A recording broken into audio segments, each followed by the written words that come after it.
समझदार बेटा। उठ जा नालायक, सुबह के 8 बजने को है, तुझे एग्जाम नहीं देना क्या? थोड़ी देर और सोने दीजिए ना पापा। तू उठता या फिर मैं तेरे ऊपर पानी फेंकूं? रोज गधों की तरह सोता रहता है, पेपर की कोई टेंशन ही नहीं है। और एक हमारा समय था जब हम पेपर में फेल होने के डर से रात भर पढ़ा करते थे, सो ही नहीं पाते थे। तो क्या आप उसका बदला मुझसे लेंगे? मैं 15 मिनट बाद उठ जाऊंगा, आप प्लीज जाइए, मुझे डिस्टर्ब मत कीजिए। इतना कहकर रौनक रजाई ढककर फिर से सो जाता है। तू ऐसा नहीं मानेगा, रुक मैं अभी पानी लेकर आता हूँ। बस फिर क्या था, इतना कहकर वो भागते हुए बाथरूम में जाते हैं और पानी की एक बड़ी सी बाल्टी लाकर रौनक के ऊपर फेंक देते हैं। पानी पड़ते ही रौनक झट से उठ जाता है। ये आपने क्या किया पापा? अब तो उठेगा नहीं तो यही करना पड़ेगा ना। वैसे थैंक्स डैड, आपके कारण ना अब मुझे नहाने की भी जरूरत नहीं पड़ेगी। चलिए अब आप माँ से बोलकर मेरे कपड़े निकलवा दीजिए, तब तक मैं ब्रश कर लेता हूँ। वैसे कल ना आप एक काम और करना, नहलाने के साथ साथ मुझे ब्रश भी करवा देना। ये ब्रश करने में ना मुझे बहुत आलस आता है। रौनक की बातों से अरविंद का मुंह खुला का खुला रह जाता है। वो अपनी पत्नी कमला के पास जाता है और रौनक की हरकतों के बारे में बताता है, जिसे सुन उसकी पत्नी हंसने लगती है। तुम अपने बेटे को समझाने के बजाय हंस रही हो। रौनक बच्चा है, धीरे धीरे सुधर जाएगा, आप क्यों उसके पीछे पड़े रहते हो? अभी नहीं सुधरेगा तो कब सुधरेगा? 10वीं क्लास में है रौनक, वो अब कोई बच्चा नहीं रहा। अरविंद की इतना बोलते ही वहाँ रौनक भी आ जाता है। क्या डैड, मैंने आपको एक काम दिया था, वो भी नहीं हुआ आपसे। क्या हुआ बेटा? माँ, मैंने डैड से बोला था कि वो आपको बोलकर मेरे स्कूल की यूनिफॉर्म निकाल दे, लेकिन मेरे पीछे पड़ने के अलावा इनसे एक काम ढंग से नहीं होता। देख रही हो कमला, देख रही हो अपने लाडले को? अरे आप चुप रहिए जी। चलो बेटा, मैं तुम्हें कपड़े निकाल कर दे देती हूँ। बस ऐसे ही साल पर साल बीतते जाते हैं, लेकिन रौनक के रवैये में कोई बदलाव नहीं आता। वो पहले से भी ज्यादा आलसी और पूरी तरह अपने माता पिता पर निर्भर हो जाता है। 2 साल बाद पता नहीं कहाँ गायब रहता है पूरे दिन, अब तक तो आ जाना चाहिए था। अरे आप इतनी फिक्र क्यों कर रहे हैं उसकी? दोस्तों के साथ खेल रहा होगा, आ जाएगा अभी। ये कोई टाइम है खेलने का? 10 बजने वाले हैं, इतनी रात में कौन खेलता है? कमला कुछ कहती उससे पहले ही रौनक वहाँ आ जाता है। मम्मी जल्दी से खाना लगा दो, बहुत भूख लग रही है। खाना नहीं मिलेगा जब तक तुम बता नहीं देते कि इतनी रात गए कहाँ से आ रहे हो। ओ प्लीज डैड, अब आप एसी पे प्रद्युमन बनकर मेरे सर पर बंदूक लेकर मत बैठ जाना। अपनी फालतू की बकवास बंद कर और बता कहाँ से आ रहा है। माँ अब समझाइए ना डैड को। बता देना बेटा, इनको भी तसल्ली हो जाएगी। आप बोल रही हैं तो बता देता हूँ, मैं दोस्तों के साथ मूवी देखने गया था, इसलिए देर हो गई। तो इन सब चीजों में मेरे पैसे उड़ाता है? कभी 1 रुपया कमाने के बारे में सोचा है तूने? जब देखो हवा की तरह पैसे उड़ाता रहता है। माँ अब आप इन्हें चुप करा दीजिए, वरना ना मुझे गुस्सा आ जाएगा। अच्छा क्या कर लेगा? बता ना, क्या कर लेगा तू? तो ठीक ही है, मैं कर ही क्या सकता हूँ, पैसे तो फिर भी मैं आपसे ही मांगूंगा ना।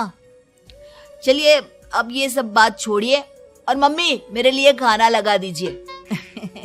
अभी लगा देती हूँ बेटा। मैं बता रहा हूँ कमला, एक दिन ये ऐसे ही बिगड़ जाएगा। उफ़ो, आप क्यों इतना पीछे पड़े रहते हो मेरे बच्चे के? बात की बाद में देखेंगे, अभी आप शांति से उसे खाना खाने देंगे। अगले दिन डैडी मुझे 10,000 रुपए चाहिए। हाँ? अब इतने पैसे क्यों चाहिए तुझे? डैड अब बिना सवाल किए कभी पैसे नहीं दे सकते क्या?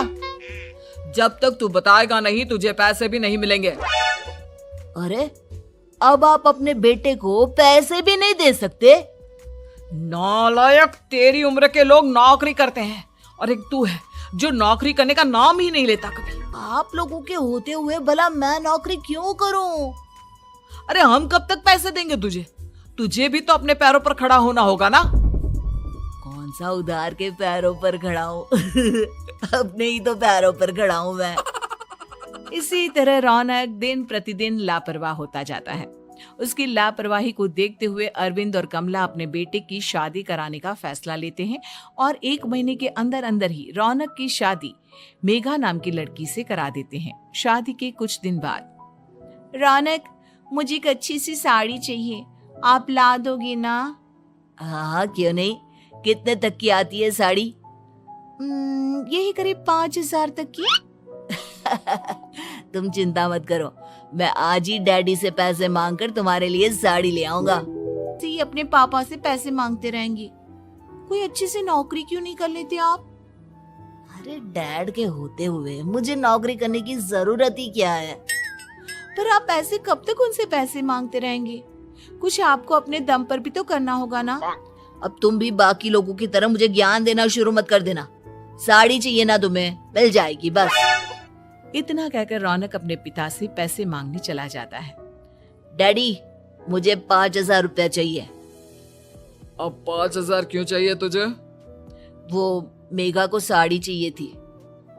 अरविंद आगे बिना कुछ कहे चुपचाप उसे पैसे निकाल कर दे देता है। कुछ दिन बाद, तुम्हें नहीं लगता कमला, रौनक हम पर पहले से भी ज्यादा डिपेंड हो गया है? मुझे तो अब उसके भविष्य की चिंता होने लगी है। कल को हमें कुछ हो गया तो वो क्या करेगा? काश तुमने पहले ये सोच लिया होता तो आज हमारा बेटा इतना लापरवाह नहीं होता। तब मुझे कहाँ पता था कि मेरा लाड़ प्यार उसे इतना बिगाड़ देगा कि वो इस हद तक लापरवाह बन जाएगा। कोई बात नहीं, अभी भी देर नहीं हुई। मुझे पता है उसे कैसे सुधारा जा सकता है। कैसे? अरविंद कुछ कहता उससे पहले रौनक वहां आ जाता है और पैसों के लिए हाथ फैलाने लगता है। डैड, मैं और मेघा बाहर घूमने जाना चाहते हैं। अरे वाह, ये आज सूरज कहाँ से निकला है? Dad please. अच्छा चलो अब मुद्दे की बात करो। मुझे अब 25,000 चाहिए। अब तुम्हें 1 रुपया भी नहीं मिलने वाला।